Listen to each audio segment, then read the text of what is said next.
Fine আমানু বিমিসলি মা আমানতুম বিহি ফাকাদ ইহতাদাউ ওয়া ইন তাওয়াল্লাউ ফাইন্নামা হুম ফি শিকাক।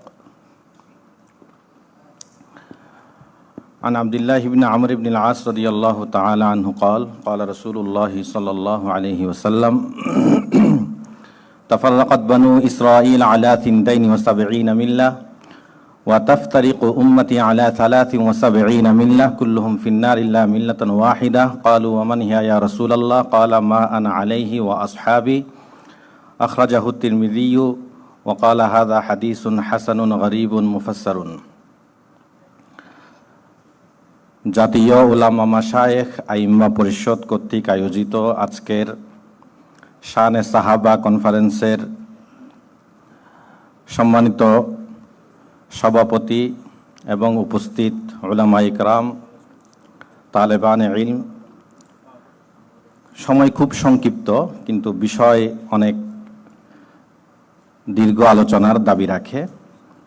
তো আমি ভূমিকা বা একটা যেই তারতিবে করার খেয়াল ছিল সেটা করতে পারছি না, এমনি বিক্ষিপ্ত কয়েকটা কথা বলি। আমার যে বিষয় সে বিষয় আপনারা শুনেছেন, সাহাবা একরাম সত্যের মাপকাঠি কি ও কেন, কেন ও কিভাবে। সাহাবা একরাম সত্যের মাপকাঠি কেন একটা, দ্বিতীয় হলো কিভাবে তারা সত্যের মাপকাঠি হলেন।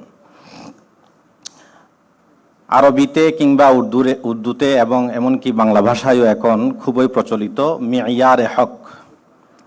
মিয়ারে হক সত্যের মাপকাঠি, সাহাবা একরাম মিয়ারে হক সত্যের মাপকাঠি। আগে এই শব্দটার অর্থ আমরা একটু বুঝে নিই। হক যে জিনিস হকের বিপরীতে আসে বাতিল, হকের বিপরীতে সবসময় বাতিল, বাতিলের বিপরীতে হক। হক বলা হয় যেটা সুনিশ্চিত, সেখানে ভিন্ন কিছু হওয়ার সুযোগ নেই। আর বাতিল যেটা তার বিপরীত সম্পূর্ণ, এটা কখনো সঠিক হওয়ারও কোনো অবকাশ রাখে না। এই হক চিনার, এই হক জানার জন্য মানদণ্ড মাপকাঠি কি হবে, এ বিষয়ে আল্লাহ এবং আল্লাহর রাসূল এই দুইজন, কিংবা কিতাবুল্লাহ আর সুন্নতে রাসূল, কোরআন আর হাদিস, এই দুটি যে মাপকাঠি, এ নিয়ে দ্বিমত নেই। তথা আমরা আজকে যে আলোচনাটা করতেছি, এখানের প্রতিপক্ষ হিসাবে আমাদের সামনে আছেন, আমাদের আলোচ্য বিষয় হিসাবে যিনি থাকবেন তিনি হলেন মাওলানা মওদুদী সাহেব। তিনি ওনার দুস্তুরে জামাত ইসলামী, যেটা বাংলাদেশ জামাত ইসলামীর সংবিধান, সেখানে তিনি স্পষ্টভাবে লিখেছেন, रसूल खुदा के सिवा किसी इंसान को मियार हक न बनाए, किसी को तनकीद से बालातर न समझे। এটি লা ইলাহা ইল্লাল্লাহ মুহাম্মাদুর রাসূলুল্লাহ, মুহাম্মাদুর রাসূলুল্লাহর ব্যাখ্যা করতে গিয়ে তৃতীয় দফার বা তৃতীয় ধারার উপধারায় 6 নম্বর উপধারায় তিনি এই বিষয়টা লিখেছেন। তো এই রসুল খুদা কে সওয়া কিসি ইনসান কো মিয়ারে হক না বানায়ে, আমার আলোচ্য বিষয় হলো মূলত এটার সাথে সম্পৃক্ত। আল্লাহর রসুল ব্যতীত কোনো মানুষকে হকের মাপকাঠি, সত্যের মাপকাঠি বানাবে না, এটা হলো ওনার দাবি। যদিও তারা বর্তমান যেটা বাংলা করেছে সে বাংলার মধ্যে পরিবর্তন এনেছে, কিন্তু পরিবর্তন কিভাবে করেছে, পরিবর্তনের মধ্যে কিভাবে একটু প্রতারণার মতো করে আশ্রয় নিয়েছে, আমি সেটা বলার সময় নেই। আপনারা বাংলাটা একটু উর্দুটার সাথে মিলিয়ে দেখবেন সেখানে কিছু কথা শুরুতে বাড়তি যুক্ত করা হয়েছে। তো এই রাসূল খুদা কে সওয়া কিসি ইনসান কো মিয়ার হক না বানায়ে, সত্যের মাপকাঠি আল্লাহ রসুল ব্যতীত অন্য কেউ হবে না, বানানো যাবে না। এখন এই কথা যখন আমরা মওদুদী সাহেবের বিরুদ্ধে কিংবা আমাদের জামাত ইসলামের ভাইয়েরা যারা আছেন তাদের বিষয়ে, এই বিষয়ে যখন আমরা প্রশ্ন তুলি, কোরআন হাদিসে তো আমরা দেখতে পাই আল্লাহ তাআলা এবং আল্লাহ রসুল নবী ছাড়া কিংবা কোরআন হাদিস ছাড়া আরও কিছুকে সত্যের মাপকাঠি বানিয়েছেন। তো আপনারা সেগুলো অস্বীকার করেন কেন? তখন তারা বিভিন্ন কথা বলেন। তন্মধ্যে একটি হলো, সাহাবা একরাম তো গুনাহ করেছেন। 1 নম্বর প্রশ্ন, সাহাবা একরাম গুনাহ করেছেন, তো এখন তারা গুনাহ করেছেন তাই বলে কি আমাদের এখন গুনাহের ক্ষেত্রে ওনারা মাপকাঠি হবেন? দ্বিতীয়, কখনো প্রশ্ন করেন তারা অনেক বিষয়ে মতানৈক্য করেছেন। উদাহরণস্বরূপ এক সাহাবী আল ওযু মিম্মা মাসাতিন্নার, আপনারা তালেব ইলম যারা আছেন তারা জানেন বিষয়টা, অথবা আরো সহজ ভাষায় বললে কোন সাহাবী রফিয়াদাইনের পক্ষে, কোন সাহাবী রফিয়াদাইন তরকের পক্ষে, কোন সাহাবী আমিন জোরে বলার পক্ষে, কোন সাহাবী আমিন আস্তে বলার পক্ষে। তো এই ধরনের মতভেদ তো সাহাবা ইকরামের মাঝে পাওয়া যায়। তো এই মতভেদ যে সাহাবা ইকরামের কাছে পাওয়া যায়, মাঝে পাওয়া যায়, তো এখন আমি যদি সত্যের মাপকাঠি মানি তাহলে কাকে মানব? এক সাহাবার আমলকে যদি সত্যের মাপকাঠি হিসেবে গ্রহণ করি তাহলে আরেক সাহাবার আমল বাতিল। কারণ হক মানি যেটা সুনিশ্চিত সত্য, এর বিপরীতটা সুনিশ্চিত বাতিল। এই ধরনের প্রশ্নগুলো আমাদের সামনে আসে। এবং আরেকটা প্রশ্ন করে, সেটা হলো আয়াত, ফাইন তানাজাতুম ফি শাইইন ফারুদ্দুহু ইলাল্লাহি ওয়ার রাসূল ইন কুনতুম তুমিনুনা বিল্লাহি ওয়াল ইয়াউমিল আখির। তোমরা যদি কোনো বিষয়ে সমস্যায় পড়ো তাহলে আল্লাহ রাসূলের দিকে প্রত্যাবর্তন করো, তথা কোরআন সুন্নাহর দিকে প্রত্যাবর্তন করো। এখানে আল্লাহ তাআলা অন্য কিছুকে মাপকাঠি বানাননি, তাহলে আপনারা সাহাবাকে কেন মাপকাঠি বানান? এই ধরনের প্রশ্নগুলো আসে। তো আমি প্রশ্নগুলোর উত্তর আগে দেই, এরপর আমি আলোচনায় যাব, কারণ পরে কতক্ষণ সময় পাবো জানি না। এই বিষয়টা আগে আমাদের কাছে পরিষ্কার হওয়া দরকার যে আসলে মেয়ারে হক, হক বিষয়টা, হক শব্দটাই আগে পরিষ্কার আমরা করি। এখানে যখন বলা হচ্ছে হক মানে সুনিশ্চিত বিষয় যেটা সত্য, এর বিপরীতটা বাতিল। এখন এখানে যে প্রথম প্রশ্নটা করা হয়, সাহাবা একরাম গুনাহ করেছেন, আচ্ছা আপনি বলেন এই গুনাহ শব্দটা এটা কি কোনো হকের বিষয় হলো? কি বলেন, আমার কথা বুঝে আসতেছে? হক, হক শব্দ যখন বললাম, তো এটার বিপরীতে আপনি যখন বললেন সাহাবা একরাম তো অনেকে গুনাহ করেছেন, উদাহরণস্বরূপ কেউ মায়েজা আসলামী রাদিয়াল্লাহু তাআলা আনহু জিনার কথা বলেন, আরো বিভিন্ন ধরনের গুনাহের বর্ণনা বা বিষয় আছে। তো এখন সাহাবা একরাম যদি সত্যের মাপকাঠি হয় তাহলে গুনাহের ক্ষেত্রেও কি তারা আমাদের জন্য মাপকাঠি? তো উনি আসলেই হক শব্দটার অর্থই বুঝে নাই।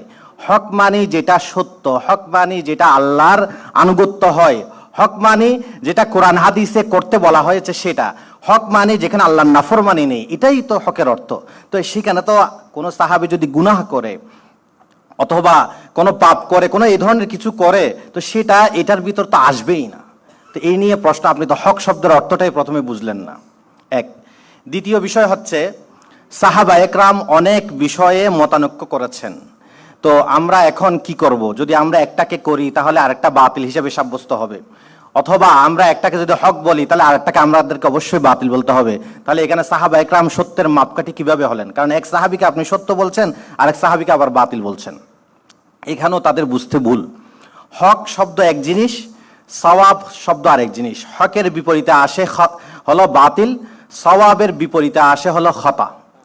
তো আমি এই কথাটা একটু লম্বা করে বলি, তাহলে বিষয়টা বোঝা সহজ হবে। ফতোয়ায়ে শামীর মুকদ্দমা, ইবনে আবিদিন শামী রহমতুল্লাহ আলাই এই বিষয়টা আলোচনা করেছেন। ইবনে নুজাইম মিসরি রহমতুল্লাহ আলাই ওনার আল আশবা ওয়ান নাযায়েরে এই আলোচনা এনেছেন। এটার মূল যেই বক্তব্য সেটা হলো ইমাম আবুল বারাকাত নাসাফি রহমতুল্লাহ আলাইয়ের, যিনি 710 হিজরিতে ইন্তিকাল করেছেন। ওনার একটা কিতাব আছে আল মুসাফফা, এখনো ছাপেনি, এই আল মুসাফফা মাখতুতা আছে, এটার শেষে এই বক্তব্যটা আছে। সেইখান থেকেই মূলত ইবনে আবিদিন শামী এবং ইবনে নুজাইম মিসরি রহমতুল্লাহ আলাইহি আর অনেকেই এই কথাটা নকল করেছেন। তিনি বলেন, ইযা সুইলনা আন মাযহাবিনা ওয়া মাযহাবি মুখালিফিনা ফিল ফুরু' ইয়াজিবু আলাইনা আন নুজিবা বিআন্না মাযহাবানা সাওয়াবুন ইয়াহতামিলুল খাতা ওয়া মাযহাবা মুখালিফিনা খাতাউন ইয়াহতামিলুস সাওয়াব লিআন্না লাউ কাতা'তাল কওল লামা সাহহা কওলুনা ইন্নাল মুজতাহিদা ইখতি ওয়া ইউসিব ওয়া ইযা সুইলনা আন মু'তাকাদিনা ওয়া মু'তাকাদি খুসুমিনা ফিল আকায়েদ ইয়াজিবু আলাইনা আন নাকুল আল হাক্কু মা নাহনু আলাইহি ওয়াল বাতিলু মা আলাইহি খুসুমুনা হাকাযা নুকিলা আনিল মাশায়েখ রাহিমাহুমুল্লাহু তাআলা। এই বক্তব্য আপনার কোথায় আছে? হলো ইমাম আবুল বারাকাত নাসাফি রহমতুল্লাহ আলাইহি আল মুসাফফা কিতাবের শেষে। সেখান থেকে ইবনে আবিদিন শামী এবং ইবনে নুজাইম মিসরি রহমতুল্লাহ ওনারা নকল করেছেন। এখানে সুস্পষ্টভাবে দেখতে পাচ্ছেন মাযহাবি ইজতিহাদি যে সমস্ত বিষয়, মাযহাবের গণ্ডি হলো যেখানে বিষয়টা অকাট্য না, সুনিশ্চিত না, যেখানে একাধিক পদ্ধতি করার সুযোগ কোরআন হাদিসেই রেখে দিয়েছে। যারা উসুল শাসি পড়েছেন সেখানে আপনারা পড়েছেন যে সালাসাতা কুরু, কারুনের মানে হাইজ, কারুনের মানা তুহুর, তাহলে একাধিক অর্থের সম্ভাবনা আছে, তাহলে এখানে মাযহাব সৃষ্টি হয়। এভাবে কেরাত খলফল ইমামের বহস যারা পড়েছেন শুনেছেন তারাও জানেন, আমিন জুড়ে বলা আস্তে বলা এগুলো যারা শুনেছেন আপনারা সকলেই জানেন যে যেখানে ইহতিমাল, যেখানে একাধিক অর্থের সম্ভাবনা, একাধিক ব্যাখ্যার সম্ভাবনা, একাধিক বিধানের সম্ভাবনা, সেখানেই হয় মূলত ইজতিহাদ। তো যেখানে ইজতিহাদ হয় সেখানে মাযহাব সৃষ্টি হয়।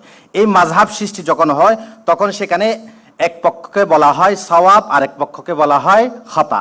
এক পক্ষের আমলটাকে সওয়াব, আরেক পক্ষের আমলটাকে বলা হয় খতা। অর্থাৎ যেটা সুনিশ্চিত না, সম্ভাবনাময় সঠিক, আর তার বিপরীত যেটা আছে সেটা হলো সম্ভাবনাময় ভুল। আপনারটাও সম্ভাবনাময় সঠিক, ওটাও হলো সম্ভাবনাময় ভুল। অকাঠ্যভাবে কোনোটাকেই আপনি কি বলতে পারবেন না, সঠিক আর ভুল বলতে পারবেন না। এটা হলো মাযহাবের বিষয়। দ্বিতীয় হলো আকীদার যখন বিষয় আসে সেখানে হক আর বাতিল বলা হয়। যেমন এখানে উনি স্পষ্ট করে শব্দ চয়ন করেছেন, ওয়াইদা সুইলনা আন মুতাকাদিনা ওয়া মুতাকাদি খুসুমিনা ফিল আকাইদ ইয়াজিবু আলাইনা আন নাকুল আল হক্কু মা নাহনু আলাইহি। বলে এখানে যদি আমাদের আকীদা সম্পর্কে জিজ্ঞাসা করা হয় আমরা জবাব দিব হক ওইটাই যেটা আমরা পোষণ করে, যেটার উপর আমরা আছি। ওয়াল বাতিলু মা আলাইহি খুসুমুনা, আর বাতিল হলো আমাদের বিপরীত যারা আকীদা পোষণ করে এরা হলো বাতিলের উপর আছে। তো এখানে হলো হকের বিপরীতে বাতিল আসছে, অর্থাৎ সুনিশ্চিতভাবে যে জিনিসটা হয় সেটাকে বলা হয় হক। এটার মধ্যে কারো দ্বিমত করার কোনো সুযোগ নেই। এর বিপরীতটা হলো বাতিল, যেটাকে আল্লাহ তাআলা বলছেন ফামাযা বাদাল হাক্কি ইল্লা দলাল, হকের পরে দলাল ছাড়া, গুমরাহ ছাড়া আর কিছু থাকে না। কিন্তু সওয়াব আর তার মধ্যে বিপরীত হলো খাতার মধ্যে আপনার নিকটে এটা সঠিক, আরেকজনের নিকটে সঠিক নাও হতে পারে। কিন্তু হক আর বাতিলের ক্ষেত্রে কারো কারো নিকটে হওয়ার সুযোগ নাই, সকলের নিকটে হক, সকলের নিকটে বাতিল, এইভাবে এটা সাব্যস্ত হবে। এখন আসেন সাহাবা ইকরাম যেই ইজতিহাদি মাসআলাগুলো আছে সেই ইজতিহাদি মাসআলাগুলোর ক্ষেত্রে ওনারা যে বিষয়টা করেছেন সেখানে তো হক বাতিল করেন নাই, সেখানে তো হয়েছে সওয়াব আর খতা। তো এখানে আমাদের যে শব্দ চয়ন, সেই শব্দ চয়নটা আপনাকে খেয়াল করতে হবে যে মেয়ারে হক, হকের মাপকাঠি, মেয়ারে সওয়াব বলা হয় নাই, সঠিক হওয়ার মাপকাঠি বলা হয় নাই, বলা হয়েছে মেয়ারে হক, সত্যের মাপকাঠি। তার মানে তার বিপরীত বিষয়টা সম্পূর্ণ ভুল। কিন্তু সাহাবা ইকরামের যে আমিন জোরে বলা আস্তে বলা এই সমস্ত বিষয়, এখানের মধ্যে তো সওয়াব আর খতার বিষয়, এখানে হক আর বাতিলের বিষয় না। ঠিক আছে, তো এই বিষয়টা তো পরিষ্কার হয়েছে। আর একটু ব্যাখ্যা করা দরকার ছিল কিন্তু সময় কম, এজন্য পারছি না। আচ্ছা, এরপর এই বিষয়ে যেই গবেষণা আছে, অর্থাৎ সাহাবা একরাম যে সত্যের মাপকাঠি, এটা বলতে আসলে কি বুঝায় আমি একটু শেষে বলতেছি। এর আগে আমি ওই আয়াতটার উত্তর দিয়ে দিই। ফাইন তানাজাতুম ফি শাইইন ফারুদ্দুহু ইলাল্লাহি ওয়ার রাসূল, এই আয়াত দিয়ে প্রশ্ন তোলা হয়। সম্ভবত আবুল কালাম আজাদ সাহেব মনে হয় জামাত ইসলামী, উনিও এই আয়াত আরও বিভিন্ন জনে লিখেছেন, বলেছেন যে এখানে তো আল্লাহ স্পষ্ট করে বলছেন তোমাদের যদি সমস্যা হয়, তোমাদের যদি সমাধানের দরকার হয়, তাহলে আল্লাহ রাসূল কিংবা কোরআন হাদিসের কাছে যাও, অন্য কোথাও যেও না। তো এখানে আপনি সাহাবাদের কাছে যাবেন কেন, অন্য কারো কাছে যাবেন কেন? তো এটার আমি তাহকিকি জবাব দেওয়ার আগে কিছু এলজামি প্রশ্ন করি। প্রথম নম্বর প্রশ্ন হলো, আপনি শুধু কি আয়াত এটা দেখেছেন নাকি আয়াত আরও আছে? নাকি ওই হিজবুত তাওহীদের মতো তারা বলে যে মহিলাদেরকে যে পর্দা করার কথা আছে এটা তো শুধু হলো ইয়া আইয়ুহান নাবিয়্যু কুল লিআজওয়াজিকা, শুধু তাদের স্ত্রীদেরকে, অর্থাৎ আমাদের নবীর যারা আম্মা জান ছিলেন, আমাদের নবীগণের স্ত্রী, ওনাদেরকে পর্দার কথা বলা হয়েছে। কিন্তু অন্য আয়াতে যে আবার বলা হয়েছে ইয়া আইয়ুহান নাবিয়্যু কুল লিআজওয়াজিকা ওয়া বানাতিকা ওয়া নিসাইল মুমিনিনা, এই আয়াতটা দেখে না, এটা আর বলে না। তো উনিও মনে হচ্ছে এই আয়াতটা পড়েছেন, আর কোনো আয়াত পড়ে নাই। কারণ এর 2-3 পৃষ্ঠা পরেই তো আয়াত আছে একই সূরার, যে ওয়াইদা জাআহুম আমরুম মিনাল আমনি আবিল খাউফি আযাউ বিহি ওয়ালাউ রাদ্দুহু ইলা রাসূলি ওয়া ইলা উলিল আমরি মিনহুম। তো এখানে তো রাসূলের সাথে আবার উলুল আমরকে যোগ করা হয়েছে। কোনো একটা বিষয়ের যদি সমস্যার সমাধানের ক্ষেত্রে আল্লাহ রাসূলের সাথে উলুল আমরকে যোগ করা হয়েছে। তো আপনি এই আয়াতটা দেখলেন না, এখানে তো আরেকটা বিশেষ যুক্ত হয়েছে। দ্বিতীয়, তাদের কাছে প্রশ্ন, যারা এই আয়াত দিয়ে প্রশ্ন তোলেন, যদি সত্যের মাপকাঠি কোরআন হাদিস ছাড়া অন্য কিছু না হয়, তাহলে ওনারা ইজমাকে সত্যর মাপকাঠি মানেন কিনা? প্রশ্ন, ইজমাকে সত্যের মাপকাঠি মানেন কিনা? যদি বলা যায় ইজমাকে সত্যের মাপকাঠি মানেন, তাহলে তো আপনি এই আয়াতের বিরোধিতা করলেন, কারণ এখানে তো বলা হয়েছে শুধু কোরআন হাদিসের কথা, আপনি ইজমা আবার কোত্থেকে আনলেন? আর যদি বলা হয় যে না ইজমাও সত্যের মাপকাঠি, তাহলে সাহাবাকে সত্যের মাপকাঠি মানতে অসুবিধা কি? কারণ অন্য আয়াত থেকে তো আপনি ইজমাকে সত্যের মাপকাঠি মানতেছেন, তো আমরাও সাহাবাকে অন্য আয়াত থেকে সত্যের মাপকাঠি মানতেছি, কথা তো একই। তৃতীয় প্রশ্ন, জুমার সানি আজান, এই যে সানি আজান, জুমার মধ্যে যে দ্বিতীয় আজানটা হয়, এটা কোন মাপকাঠিতে আপনারা মানেন সেটা আমাকে বলেন। কারণ এটা তো রসুল বলেন নাই, এটা তো কোরআনে নাই, এটা তো হাদিসে নাই। এটা জুমার সানি আজান এটা কে চালু করেছেন বলেন? হযরত উসমান রাদিয়াল্লাহু তাআলা আনহু। তো যদি সত্যের মাপকাঠি হিসাবে যদি শুধু একমাত্র নির্ধারিত হয়ে যায় আল্লাহ রসুল, কোরআন আর হাদিস, তাহলে জুমার সানি আজানটা আপনাদের দেওয়ার কোনো সুযোগ নেই। কেন? কারণ এখানে সত্যের মাপকাঠি আপনি আল্লাহ রসুলকে বাদ দিয়ে সাহাবিকে মেনেছেন, খলিফাকে মেনেছেন। আবার এখানে কেউ কেউ প্রশ্ন করে, খলিফাদেরকে যে মানার কথা আছে, এটা হলো ওনারা সরকার হিসাবে তাদেরকে মানতে হয়েছে, কারণ সরকারের আনুগত্য করা ফরজ। যখন বলা হয় আলাইকুম বিসুন্নতি ওয়া সুন্নাতিল খুলাফায়ে রাশিদিন আল মাহদিয়িন, এই হাদিস দিয়ে দলিল দেওয়া হয়, এটা হলো সরকার হিসেবে, সরকারের যে আনুগত্য করা সেটা হিসেবে বলা হয়েছে। আচ্ছা, যদি এটা মেনে নেওয়া হয়, তো সরকারের আনুগত্য তো যতদিন সরকার থাকে ততদিন না, সরকার যদি চলে যায় তাও তো এই সরকারের আনুগত্য থাকে না। তো সাহাবা একরাম যখন হযরত উসমান রাদিয়াল্লাহু তাআলা আনহু কি ছিলেন, খলিফা ছিলেন, তখনও না সেটার আনুগত্য ছিল। হযরত উসমান দুনিয়া থেকে চলে গেছেন, তাহলে এখনো কেন জুমার সানি আজান চালু আছে? প্রশ্ন আসবে না? আচ্ছা, এরপর আসেন, নিয়মিত যে আপনারা তারাবির নামাজ পড়েন জামাতের সাথে, এটা তো আল্লাহ রসুল করেন নাই। নিয়মিত 30 দিন যে জামাত তারাবি পড়েন, যে এটা তো আল্লাহ রসুল করেন নাই। এটা কে করেছেন? হযরত ওমর রাদিয়াল্লাহু তাআলা আনহুর যুগে দুটি কাজ হয়েছে সুনির্দিষ্টভাবে। একটি হলো নিয়মিত প্রতিদিন 30 দিন একেবারে 20 রাকাত তারাবির ব্যবস্থা জামাতের সাথে, আর একটা হলো রাকাত সংখ্যা নির্ধারণ 20 রাকাত করা। যদি ওই মরফু হাদিসটাকে যদি গায়রে সহি মনে করি, তাহলে নিয়মিত জামাতের সাথে তারাবির ব্যবস্থা, দ্বিতীয় হলো 20 রাকাত তারাবির ব্যবস্থা। তো এইখানে আপনি সাহাবাকে যদি সত্যের মাপকাঠি না মানেন, তাহলে তো হবে না। ঠিক আছে, আমি আরো উদাহরণ দিতে পারবো, যে সময় কম এজন্য দিতে পারছি না। আরেকটা উদাহরণ দিই।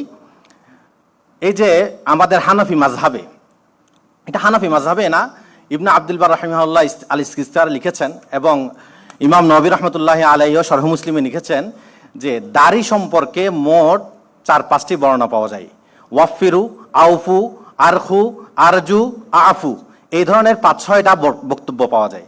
সবগুলোর অর্থ হচ্ছে, ইমাম নবী রাহমাতুল্লাহ লিখেছেন, তারকুল লিহিয়াতি আলা হালিহা, দাড়িকে একেবারে আপন অবস্থায় ছেড়ে দেওয়া, এখানে কাটার কোনো সুযোগ নেই। তিরমিজিতে একটা বর্ণনা আছে, তিরমিজি সানিতে, কারণ নবী সাল্লাল্লাহু আলাইহি ওয়াসাল্লাম ইয়াখুযু মিন লিহিয়াতিহি মিন তুলিহা ওয়া আরজিহা, এই হাদিসটা যায়িফুন জিদ্দান, এটা গ্রহণযোগ্য না, এটা কোনোভাবে আমলযোগ্য মনে করার কোনো সুযোগ নেই। এখন মারফু হাদিস যদি আপনি ধরেন, তাহলে সাহাবা আপনার দাড়ি কাটার কোনো সুযোগ নেই। এখন আসেন, আপনি যদি বুখারী 2য় খণ্ড যান, সেখানে হযরত ইবনে ওমরের বর্ণনা আছে, কানা ইবনে ওমর ইযা ইহতাজ্জা আবি তামারা আবাজা আলা লিহিয়াতিহি, যখন হযরত ইবনে ওমর রাদিয়াল্লাহু তাআলা হজ করতেন বা উমরা করতেন, তখন তিনি দাড়িকে একমুঠ করে ধরতেন, এরপর ফামা ফাজালা আখাযাহু, যা অতিরিক্ত হতো তা কেটে ফেলতেন। দাড়ি সম্পর্কে সবচেয়ে বেশি হাদিস বর্ণনা করেছে হযরত আব্দুল্লাহ ইবনে ওমর রাদিয়াল্লাহু তাআলা। এরপর সবচেয়ে বেশি হাদিস বর্ণনা করেছে হযরত আবু হুরায়রা রাদিয়াল্লাহু তাআলা। আবু হুরায়রা সম্পর্কে তার ছাত্র আবু যুরআ বলেন, মুসান্নাফ ইবনে আবি শাইবাতে এটা সনদ সহি সনদে বর্ণিত হয়েছে, হযরত আবু হুরায়রা রাদিয়াল্লাহু তাআলা কি করতেন, দাড়িকে একমুঠ ধরতেন, এরপর ফামা ফাজালা আখাযাহু, যেটা অতিরিক্ত হতো সেটা কেটে ফেলতেন। হাসান বসরি রাহমাতুল্লাহি আলাইহির বর্ণনা আসছে, এটাও মুসান্নাফ ইবনে আবি শাইবাতে আছে, কানু ইউরাখিসুনা ফিমা যাদা আলাল কবজা, এক মুষ্টির অতিরিক্তর ক্ষেত্রে সাহাবা একরাম, তাবিন, কেন হাসান বসরি তাবি, জাইউল কদর তাবি, 110 হিজরিতে ইন্তেকাল, তো তারা সাহাবা এবং তাবি এক মুষ্টির অতিরিক্ত দাড়ি কাটার ক্ষেত্রে তারা রুখসত দিতেন।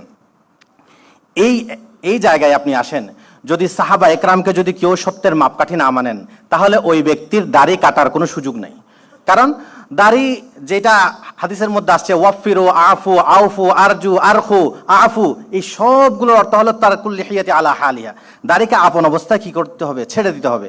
তো এখন যদি আপনি সাহাবা একরামকে সত্যের মাপকাঠি মানেন, যেমন আমাদের হানাফি মাযহাব সহ সব মাযহাবের সম্পর্কে এসেছে যে তারা দাড়িকে একমুঠ ধরে বাকি অংশটুকু কাটার কি দিতেন, রুখসত দিতেন, সুযোগ দিতেন।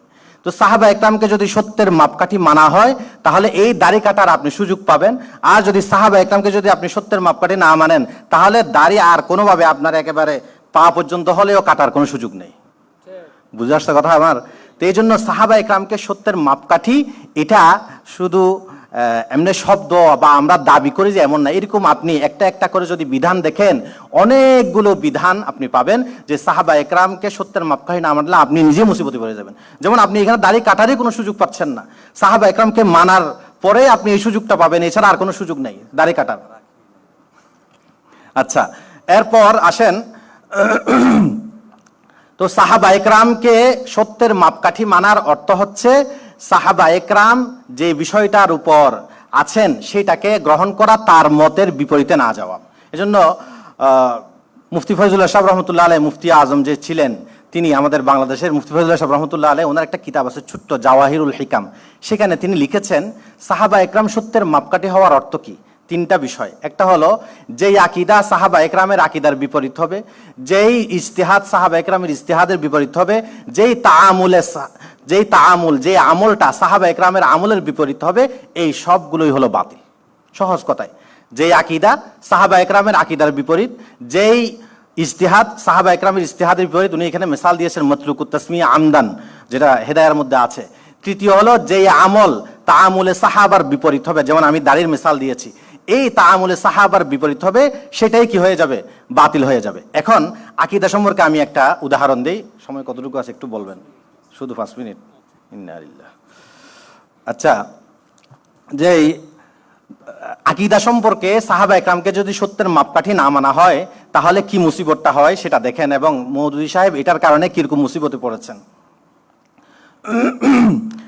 আহলুস সুন্নাহ ওয়াল জামার আকীদা, সাহাবা একরামের আকীদা, আহলুস সুন্নাহ ওয়াল জামার আকীদা হলো নবীগণ তারা যে রিসালাত তাবলীগ, আল্লাহর পক্ষ থেকে যে দায়িত্ব, রিসালাতের দায়িত্ব, তাবলীগের যে দায়িত্ব, তারা মাসুমুনা ফিমা ইউবাল্লিগুনাহু আন আমরিল্লাহ, আল্লাহর পক্ষ থেকে যা আদেশ এসেছে এগুলো তাবলীগ করার ক্ষেত্রে ওনারা মাসুম। এই বিষয়ে আহলুস সুন্নাহ ওয়াল জামার একমত এবং সাহাবা একরামও একমত।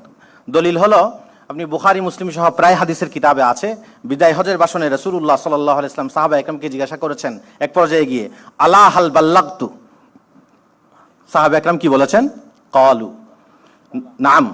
ঠিক আছে, আমরা সাহাবা একরাম সবাই বলতেছে যে আমরা, ক্বালু নাম, আমরা কি সবাই বলতেছি যে হ্যাঁ। তখন আল্লাহ রাসূল বললেন আল্লাহুম্মা শাহাদ, আল্লাহুম্মা শাহাদ, আল্লাহুম্মা শাহাদ, এইভাবে 3 বার বলেছেন। তো এখানে সাহাবা একরাম নিজেরাই সাক্ষী দিচ্ছেন যে রাসূলুল্লাহ সাল্লাল্লাহু আলাইহি ওয়াসাল্লাম ওনার যে দায়িত্ব ছিল সেই দায়িত্বটা নবুয়তের দায়িত্ব, ব্যক্তিগত জীবনের কাজ না, নবুয়তের দায়িত্ব। নবুয়তের দায়িত্ব আমি এখানে একটু বিষয় স্পষ্ট করি, সেটা হলো নবীগণ মাসুম, এটার একটা ব্যাখ্যা আছে। একটা হলো আমরা ব্যাপকভাবে বলি নবীগণ মাসুম, তো এটার সহজভাবে যদি বুঝতে চান তাহলে 4 বিষয়ে ওনারা ঐক্যমত্যভাবে মাসুম। 1 নম্বর হলো নবীগণ জন্মলগ্ন থেকে কুফর শিরিক থেকে ওনারা মাসুম। 2 নম্বর হলো নবীগণ তাদের এই তাবলীগের রিসালাতের ক্ষেত্রে পৌঁছানোর ক্ষেত্রে তারা মাসুম, এখানে কোনো বেশকম হয় নাই, কোনো ত্রুটি হয় নাই, বিচ্যুতি হয় নাই, কিচ্ছু হয় নাই। 3 নম্বর হলো ওনারা এমন কোনো নিম্নমানের কাজ করে নাই যে নিম্ন মানের কাজ থেকে মানুষের ঘৃণা সৃষ্টি হয়, যেমন সামান্য একটা ছোট কিছু মরিচ একটা চুরি করা, এই ধরনের ছোটখাটো কিছু বিষয় যেগুলো মানুষের বেইজ্জতি হয়, অসম্মানী হয়, এই ধরনের কাজ থেকে। 4 নম্বর বিষয় হলো নবীগণ প্রবৃত্তির তাড়নায়, খাহেসাতে নফসানি, প্রবৃত্তির তাড়নায় কোনো কাজ করেননি। এই 4টা বিষয়ে নবীগণ মাসুম, এটা হলো ঐক্যমত্য। এরপর ওনারা কাবলা নবুয়া, বাদা নবুয়া, কবিরা গুনাহ, সগীরা গুনাহ ইত্যাদি এগুলো নিয়ে তাফসিলি আলোচনা আছে কিতাবে, এটা বলার সময় নাই। কিন্তু এখানে একটা বিষয় যেটা আমি বলছি সেটা হলো ওনারা নবীগণ তাদের রিসালাত তাবলীগের দায়িত্ব পালনের ক্ষেত্রে ওনারা মাসুম। এটা হলো সর্বসম্মত বিষয় সাহাবা একরামের। আমরা এখানে বিষয় থেকে আমরা বুঝতে পারলাম সাহাবা একরাম নিজেরাই বলছেন ক্বালু নাম, সাক্ষ্য দিয়েছেন। ঠিক আছে, এখন দেখেন মওদুদী সাহেবের এই কিতাব কোরআন কি 4 বুনিয়াদি ইস্তিলাহি, ঠিক আছে, ইলাহ, রব, ইবাদত, দ্বীন, এই সম্পর্কে, এটা হলো 4 নম্বর 1988 সনের ছাপা।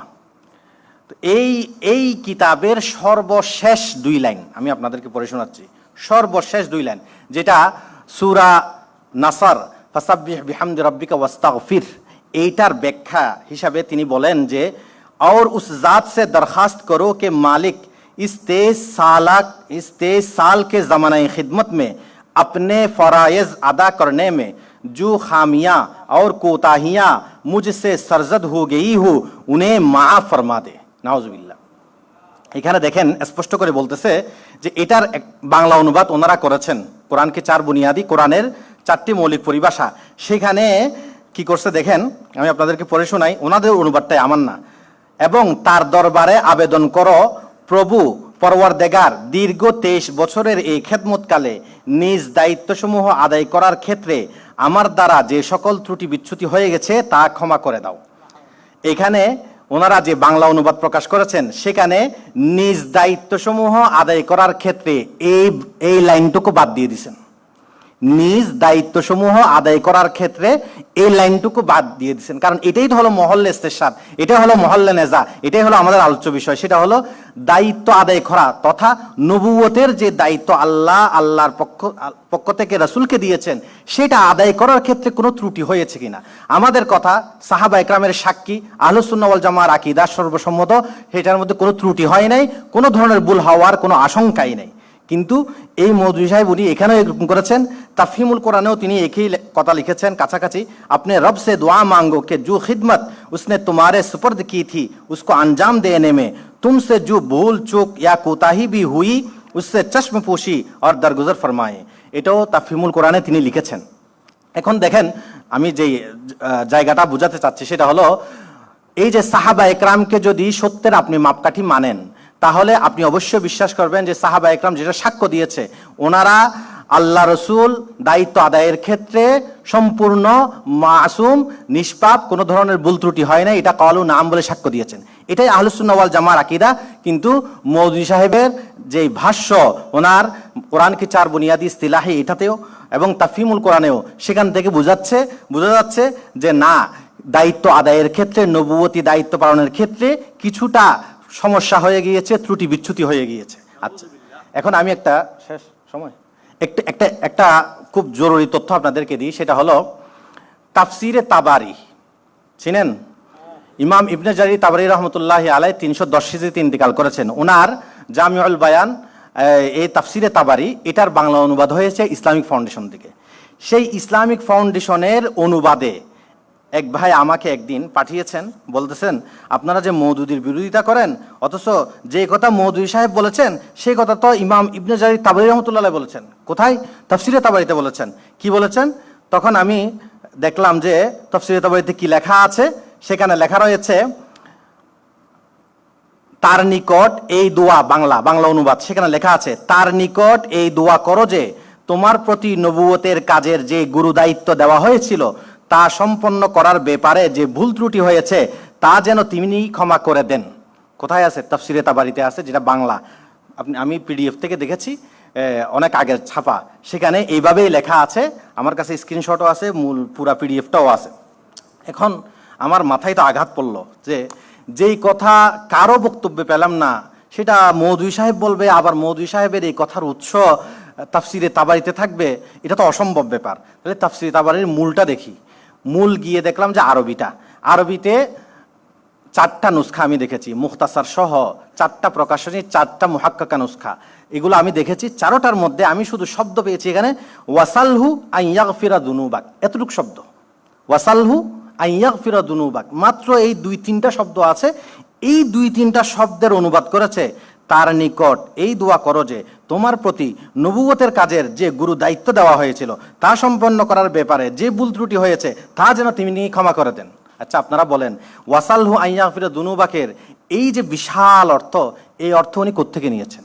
নিশ্চয়ই মওদুদী সাহেবের এই বক্তব্য থেকে উনি নিয়েছেন। আর নাহলে এই ধরনের অনুবাদ, এবং এখানে যে অনুবাদকের নাম দেখলাম, ঢাকা বিশ্ববিদ্যালয়ের আরব বিভাগের সাবেক প্রধান অধ্যাপক ডক্টর আফম আবু বকর সিদ্দিক, আর সম্পাদক হলেন ফরিদউদ্দিন আত্তার। এই 2 জন আমি চিনি না, ওনারা কোন দল করেন, কি আঁকি রাখেন তাও জানি না, কিন্তু ওনারা অনুবাদের ক্ষেত্রে এত বড় খেয়ানত এবং ইমান বিধ্বংসী কথা কিভাবে এখানে ওনারা যুক্ত করলেন, নিজ থেকে বাড়ালেন, সম্পাদক সাহেবও যাচাই করেননি, অনুবাদক সাহেবও কোত্থেকে আনলেন আল্লাহ মালুম। তো এজন্য আপনারাও এই বিষয়টা সতর্ক থাকবেন যে এই ধরনের যাতে কেউ কোনো কাজ করতে না পারে। এবং দেখলে আপনি এটা বিশ্বাস করবেন, এটা চোখ বুঝে বলতে পারবেন যে নবীগণ ওনারা তাদের দায়িত্ব পালনে মাসুম। এটা একবারে সর্বসম্মত, কারো থেকে আপনি বক্তব্য দেখাতে পারবেন না। 1400 বছরে যদি কেউ করেও থাকে, সে হলো মাতরুক, সে কথা অগ্রহণযোগ্য, সেটা কোনোভাবেই মেনে নেওয়া যাবে না। ঠিক আছে? তো এটা আমরা ভালোভাবে জেনে রাখি। এরপর সর্বশেষ কথা, যেহেতু সময় নেই এজন্য আর বিস্তারিত বলতে পারতেছি না, সর্বশেষ কথা হচ্ছে আমাদের জামাত ইসলামীর ভাইয়েরা ওনারা অনেক একটু গর্ব করে বলেন যে মৌদুদী সাহেবের বিষয় নিয়ে আরব বিশ্বে অনেক কাজ হয়েছে এবং আরব বিশ্বে অনেক জায়গায় এটার পিএইচডি চলছে, আরব বিশ্বের অনেক জায়গায় এটার নিসাব সিলেবাসে আছে, নানান বিভিন্ন কথাগুলো বলেন। ঠিক আছে, হতে পারে বা থাকতেও পারে, এটা অসম্ভব কিছু না। আমি এরকম একটা কাজের কথা আপনাদেরকে শুনাই। তাফসির ও তাফহিমিল কোরআন ওয়া মানহাজুল মওদুদি ফিহি, মুহাম্মদ মতিউল ইসলাম ইবনে আলী আহমদ, যিনি জামিয়াতুল ইমাম মুহাম্মদ বিন সাউদ আল ইসলামিয়া এই ভার্সিটি থেকে তিনি মাস্টার ডিগ্রির যেই থিসিস করে, সেই থিসিস উনি 1416 হিজরিতে কি করেছেন, এই থিসিসটা করেছেন যে তাফসির ও তাফহিমিল কোরআন ওয়া মানহাজুল মওদুদি ফিহি মুহাম্মদ মতিউল ইসলাম বিন আলী আহমদ। তিনি সেখানে তিনি মৌদুদী সাহেবের আকীদাগত বিষয় নিয়ে, মৌদুদী সাহেবের নবীগণের উপর যে আক্রমণ, সেই সমস্ত বিষয় নিয়ে, যেমন সেখানে ইউসুফ আলাইহিস সালামের কথা আসছে, আইয়ুব আলাইহিস সালামের কথা আসছে, আমাদের আইয়ুব আলাইহিস সালামের কথা আসছে, এই ধরনের আরো বিভিন্ন নবীগণের কথাগুলো সেখানে তিনি তুলে ধরেছেন। এমনকি সাহাবা একরামের শানে তিনি যেই নিচু ধরনের কথা বলেছেন, সেই কথাটুকুও সেই তফহিমুল কোরআন থেকে তিনি তুলে ধরেছেন। এটার একটা সংক্ষিপ্ত রূপ আপনি পাবেন, আখতাউন আকাদিয়া ফি তাফসিরিল মওদুদি আল মুসাম্মা তাফহিমুল কোরআন। এটা আর্টিকেল আছে আরবিতে, সেখানে আপনি দেখতে পাবেন যে এখানে মৌদুদী সাহেবের অনেকগুলো বিষয় আরবিতে উল্লেখ করা হয়েছে। কথা অনেক ছিল কিন্তু বলার সুযোগ নেই। ধন্যবাদ জানাই যে আমাদেরকে এই সকল বিষয় নিয়ে কিছুটা জানার সুযোগ করে দেওয়ার জন্য। সর্বশেষ একটা কথা বলি, যেটা বললাম সেটা হলো নবীগণ সাহাবা একরাম সত্যের মাপকাঠি। সেই সাহাবা একরাম সত্যের মাপকাঠি হওয়ার কথা হলো এটা যে সাহাবা একরামের কথা থেকে আমি কোনোভাবে বের হতে পারবো না। যদি সাহাবা একরামের সেই বিষয়ে কোনো মত থাকে, চাই সেটা আকীদাগত হোক, চাই সেটা ইজতিহাদগত হোক, চাই সেটা আমলগত হোক, সেখানে যদি সাহাবা একরামের যদি কোনো মত থাকে তাহলে আপনি অবশ্যই সেই মতের ভিতরে থাকতে হবে। এটাই ইমাম আবু হানিফা রাহমাতুল্লাহ আলাইহি বলেছেন যে ফাইল্লাম মাজিদ ফি কিতাবিল্লাহি ওয়ালা সুন্নতি রাসূলি আখুযু বিকাউলি আসহাবিহি আখুযু বিকাউলি মান শি'তু মিনহুম ওয়া আদউ কাওলা মান শি'তু ওয়ালা আখরুজু মিন কাওলিহিম ইলা কাওলি গায়রিহিম। আমি সাহাবা একরামের কথা থেকে বের হয়ে যাই না। হ্যাঁ, যার কথা ইচ্ছা নেই, যার কথা ইচ্ছা বাদ দিয়ে দিই, কিন্তু একেবারে বের হয়ে যায় না। এই কথা ইমাম আবু হানিফা থেকে ওনার 6 জন ছাত্র, ইবনুল মুবারক রহমতুল্লাহ আলাই, আবু ইউসুফ রহমতুল্লাহ আলাই, হাসান ইবনে জিয়াদ আল-লুলি রহমতুল্লাহ সহ মোট 6 জনের রিওয়ায়াত করেছেন। আপনি মুসনাদ আবি হানিফা, ইমাম আবু নুআইম আল-আসফাহানির এখানেও আছে, তারিখ ইবনে মাইন, রিওয়ায়াত দুরি, সেখানেও আপনি পাবেন, আরো বিভিন্ন কিতাবে পাবেন। আল্লাহ তাআলা আমাদেরকে বুঝার তৌফিক দান করুন। আখিরু দাওয়ানা আলহামদুলিল্লাহ।